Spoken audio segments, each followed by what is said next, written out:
when I walk in the room, everybody jumps up, stands at attention, and doesn't say a word. So you guys relax.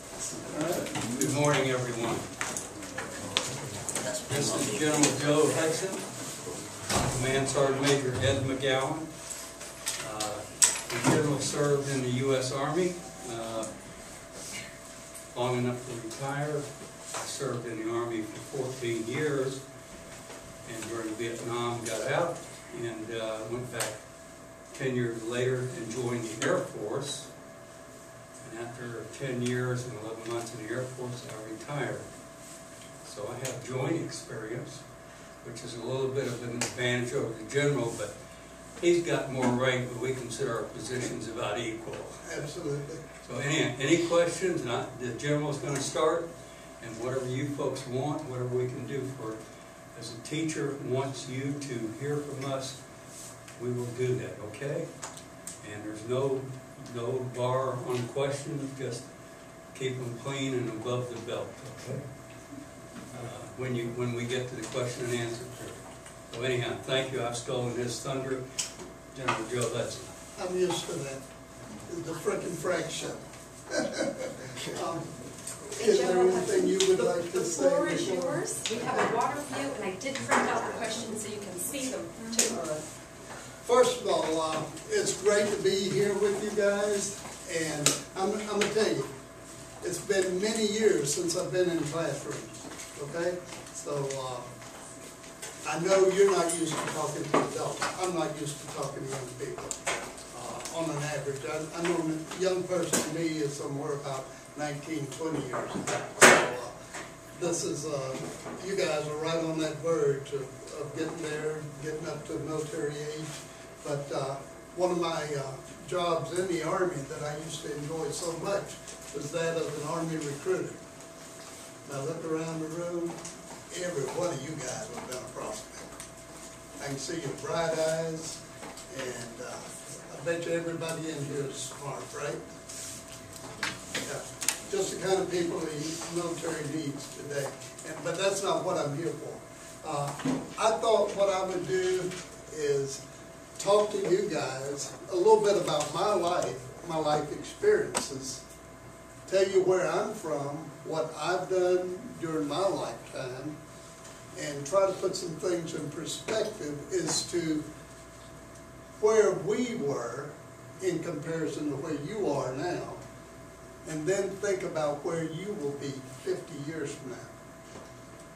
Just as I had no idea whatsoever. I remember back in my grade school days when I said, if I can live to the year 2000, I'm going to be an old man. Some of you may have those thoughts right now. Hey, think about 50 years from now, where are you going to be? I bet most of you haven't thought where you're going to be 2 weeks from now, other than down at some facility or buying a new game to play or downloading some new songs onto your iPod, right? The thought is, and I may be wrong, because I'm talking in generalities. I'm not talking about this class in particular, right? I hope you know that. And I'm not talking down to you. I'm just talking what I read in the paper, because I'm not in the classroom every day. So if I'm wrong, you tell me. Okay, and don't be afraid to do that. Just let's have a dialogue. Let me tell you where I came from. I was one of the last of the people who were born in the Great Depression. Everybody here, you've heard of the Great Depression, right? Back in the 30s, 20s, 30s.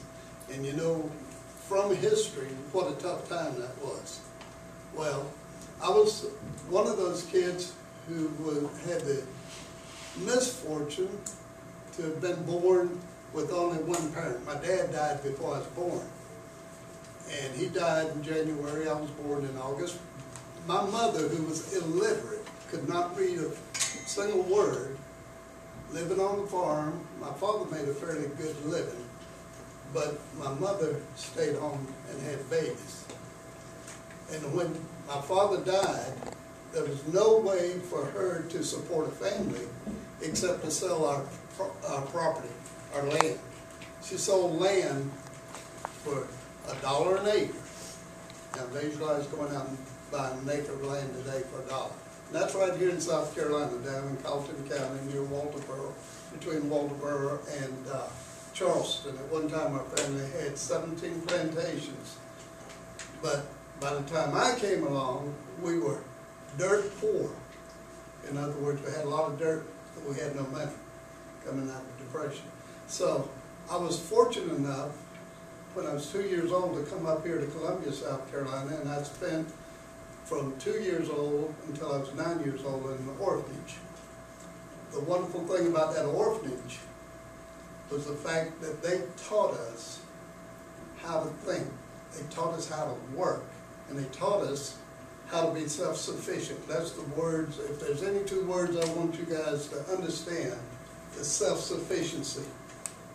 You could write articles after articles after articles on self-sufficiency, because for the most part, people in America today are not self-sufficient. We depend on the collectivity of everybody.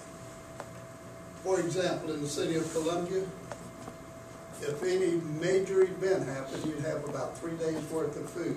How many of you in here are farmers? How many of you ever raised a garden? How many raised some, how to grow crops or food to eat? So, but that's what I'm talking about. For the most part, people are not taught anymore to be self-sufficient. We're taught to use electronics. We're taught to think. We're taught to produce things, but we're not taught how to become self-sufficient. The orphanage taught me to be self-sufficient. They instilled in me a need to know, to use what was between my ears to think, to rationalize things, and to make things happen.